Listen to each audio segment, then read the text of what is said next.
For many generations of readers, the greatest tragedy in Little Women is not the death of Beth, nor the financial struggles of Meg, nor even the narrative containment of Jo's ambition. For millions of dedicated fans, the true heartbreak is that Jo March did not marry Theodore Laurie Lawrence.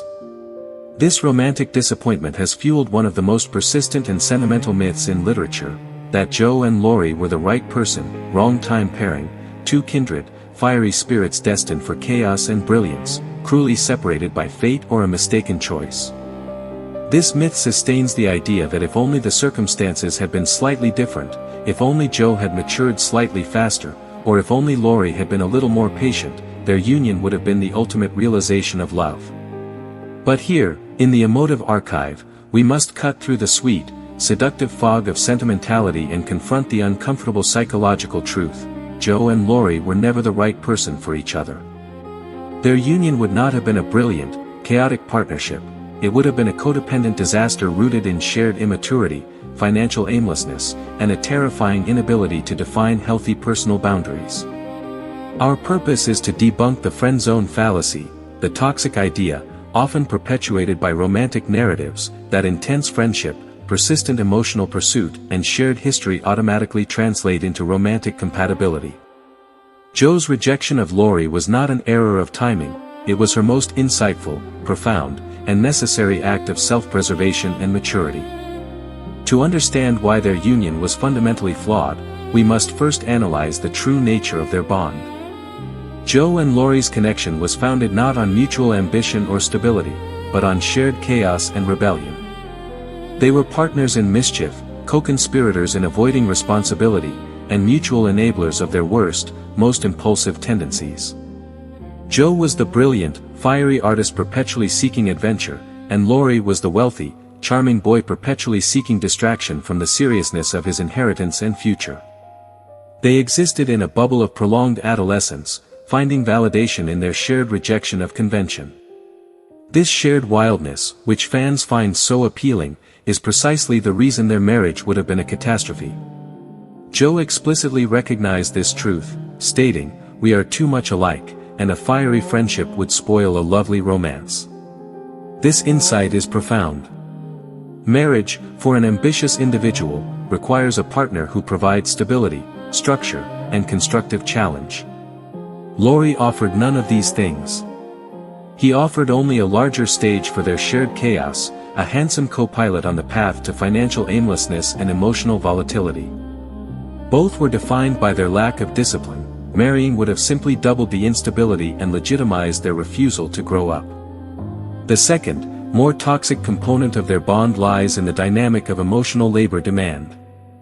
Laurie, despite his wealth and charm, was an emotional dependent.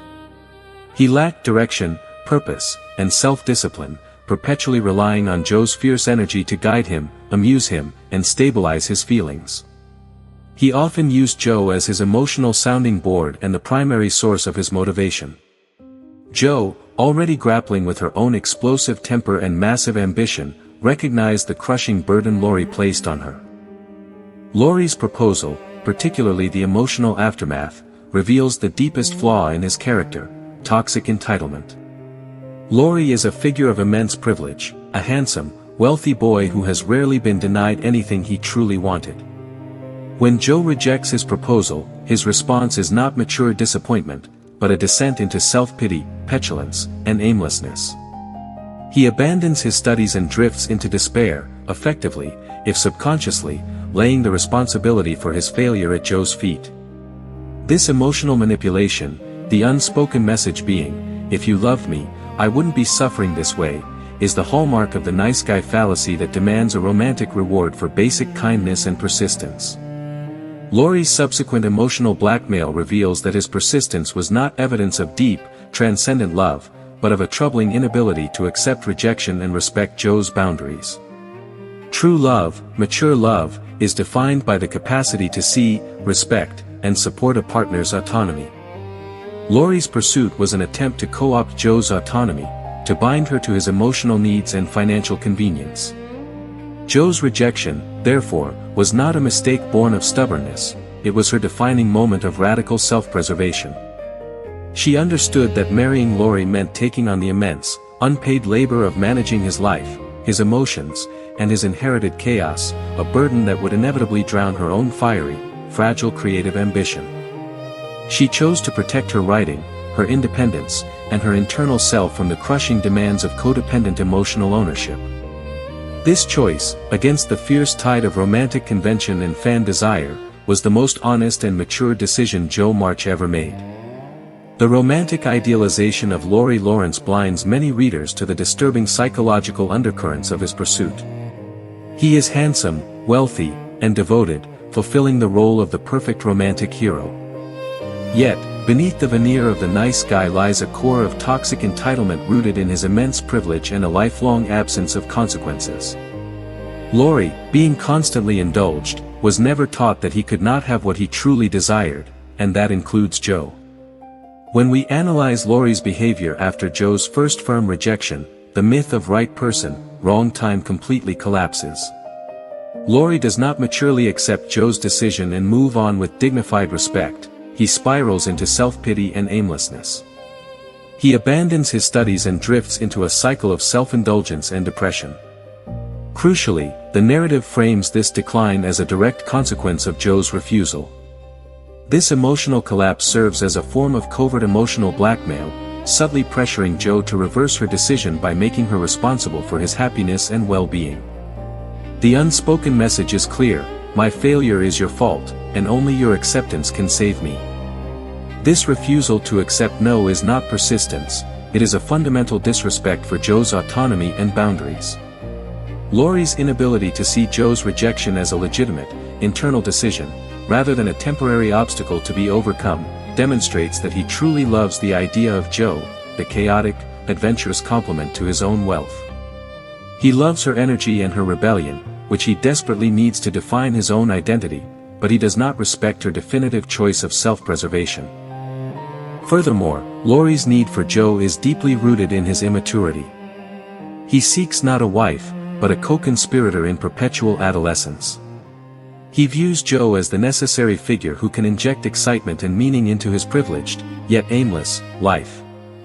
His wealth provided him with all the means for independence, yet he lacked the internal discipline to utilize them. Marrying Jo would have simply transferred the responsibility for his self-control and direction onto her shoulders. Jo would have become his unpaid emotional caretaker, the wild woman forced to become the stable figure. Jo, in her maturity, recognized this threat. She realized that entering a marriage with Laurie would mean doubling the chaos and dividing her precious creative energy. Her rejection was a radical act of self-defense against the imposition of unending emotional labor. Jo knew that if she married Laurie, she would be perpetually fighting to manage his instability while simultaneously fighting for the space and quiet necessary for her own writing. She understood that her life would become defined by taming Laurie rather than creating art. The narrative often glosses over the fundamental incompatibility of their ambitions. Laurie's highest ambition was to be with Jo, his self-definition was conditional on her acceptance. Jo's highest ambition was to be a great, free writer, her self-definition was rooted in her work. This difference is irreconcilable. A writer needs quiet, constructive criticism, and a partner who respects the intense, isolated nature of creation. Laurie offered noise, distraction, and unconditional adoration, the very things that could easily suffocate a fragile, developing genius like Jo. The widely mourned friendzone fallacy is based on the dangerous assumption that persistence equals love. Laurie's relentless pursuit, the dramatic gestures, and the emotional collapse are often celebrated as signs of deep feeling. We argue they are, in fact, signs of emotional instability and a lack of self-respect. Jo's mature choice was to reject the romance of chaos and emotional demand in favor of a stable life where her own work and boundaries were protected, even if that meant embracing the unglamorous, challenging relationship with Professor Bear. Jo's refusal was her final, triumphant defense of her right to own her own emotional and professional life. Jo March's rejection of Laurie is often framed by romantic fans as her greatest mistake, a momentary lapse in judgment that cost her happiness. We argue the opposite: that moment, that clear, definitive no delivered to the wealthy, passionate boy, was the single most mature and crucial act of self-preservation in the entire novel. It was the moment Jo chose her own internal survival over the suffocating demands of romantic and social convention. The clarity that informed Jo's decision stemmed from a profound, honest self-awareness. She recognized the danger of similarity. She instinctively knew that marriage with Laurie would not elevate her life, but merely mirror her own flaws, the impulsivity, the lack of discipline, the passionate avoidance of real-world responsibility. Their coupling would have been an endless cycle of shared chaos, a perpetual emotional storm that would have made the intense, isolated focus required for creative work impossible. Jo was fighting to become a serious writer, a singular, defined individual. Laurie was fighting to keep them both as two halves of a wild, indefinite whole. This realization becomes even more starkly defined when viewed through the lens of Beth's silent lesson and Amy's calculated success. The tragic path of Beth March had already taught Jo the devastating cost of unpaid emotional labor and self-sacrifice. Jo understood, perhaps subconsciously, that Laurie's emotional neediness and dramatic self-pity would quickly shift her into the role of the caretaker, draining the finite emotional energy she desperately needed to fuel her writing. The chaos Laurie represented was a threat to her professional existence, a new form of servitude replacing the domestic confines she had rebelled against. This is the point where the friendzone fallacy totally collapses, giving way to Jo's radical clarity. The myth insists that Laurie was entitled to her love because he was persistent and kind. Jo's rejection was a radical refusal to subscribe to this toxic script. It was a refusal to believe that a woman owes a man her love simply because he is nice and wants her. Jo prioritized her own boundaries, demonstrating that self-respect means saying no to a future that threatens your core identity, regardless of how appealing the external package, wealth, friendship, and passion, might be. Furthermore, the wisdom of Jo's rejection is spectacularly validated by the marriage of Amy and Laurie. This union, often dismissed as unromantic, is functionally brilliant and perfectly logical. Amy married Laurie for his external stability and financial resources, and Laurie married Amy for her internal stability and structure. Amy, the economic realist, took Laurie's aimlessness and channeled it. She didn't seek to join his chaos, she sought to organize his life and his fortune, teaching him maturity and discipline. Amy possessed the pragmatic distance and emotional control that allowed her to be Laurie's guide, not his codependent accessory.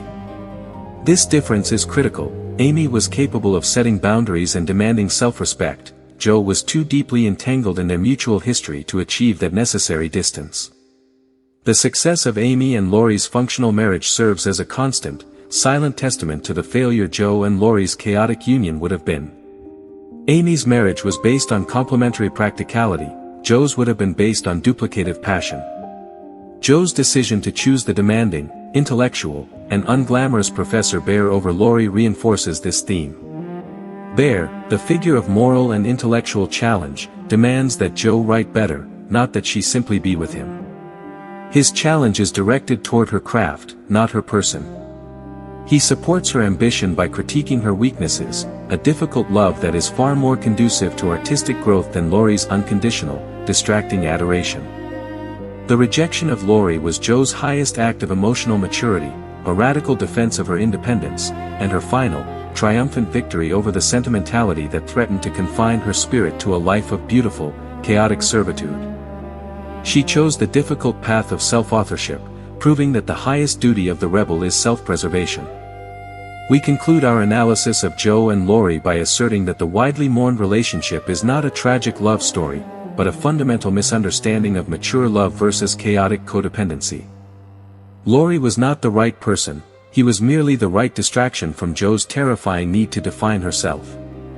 Jo's ultimate choice, her rejection of Laurie, stands as a monument to her independence, and it is here that we finally debunk the myth of right person, wrong time. The notion that time was the issue implies that, given a few years, Laurie would have magically matured into Jo's intellectual equal and stable partner. But Laurie's subsequent actions, his immediate emotional collapse and reliance on Amy to structure his life, prove the opposite. Laurie's core flaw was not a lack of opportunity, but a lack of internal discipline, a vacuum he desperately needed Jo's boundless energy to fill. The delay would only have intensified his entitlement and increased the burden of emotional labor Jo would have been expected to assume. The timing was irrelevant, the incompatibility was permanent. The final victory for Jo lies in her ability to recognize and reject the toxic script of the friendzone fallacy. This script attempts to shame women into accepting romantic love in return for friendship and emotional support. By saying no to Laurie, Jo affirmed her belief that friendship is a valuable, self-sufficient entity that should not be automatically converted into a romantic contract. She refused to reward his persistence, which bordered on emotional manipulation, with her autonomy. This act confirms that Jo's highest duty was not to the romantic expectations of her neighbor, but to the self-preservation of her own genius. This radical defense of personal boundaries is the final, crucial lesson for the contemporary audience. We are still taught that the cost of partnership is unending emotional labor and the subjugation of personal ambition. Jo March, through her definitive rejection of the wealthy, charming, but unstable Laurie, commands us to respect our own need for professional space and emotional protection. She chose the stable, challenging partnership with Bear because it was compatible with her vocation, not because it fulfilled a romantic fantasy. Our entire analysis of Little Women, from Beth's fatal sacrifice, to Amy's fierce pragmatism, to Jo's compromise with Bear, shows that economic and emotional pressure severely restricted the March sisters' choices. Laurie represented the last, most tempting threat to Jo's self-authorship. Her refusal saved her work, her sanity, and ultimately, her independence. The message is clear: the romantic fantasy of Little Women lies in the friendship and the pursuit of creativity, not in the romantic outcomes. The true maturity in love is choosing the partner who supports your full potential, not the one who demands your energy to compensate for their own lack of direction. If Jo's refusal to be drawn into a life of codependent chaos resonated with your own struggles to maintain boundaries, you understand the fierce clarity of her choice. We ask you to join the rebellion against the sentimental myths that confine ambitious women. If the idea that persistence does not equal love challenged your view of romance, hit the like button, and subscribe to the Emotive Archive. Jo's strength was her ability to say no. We ask you, what is the most important quality, stability, challenge, or chaos, that a creative woman must reject or accept in a partner to achieve her goals? Share your thoughts below and let's dismantle the friendzone fallacy together.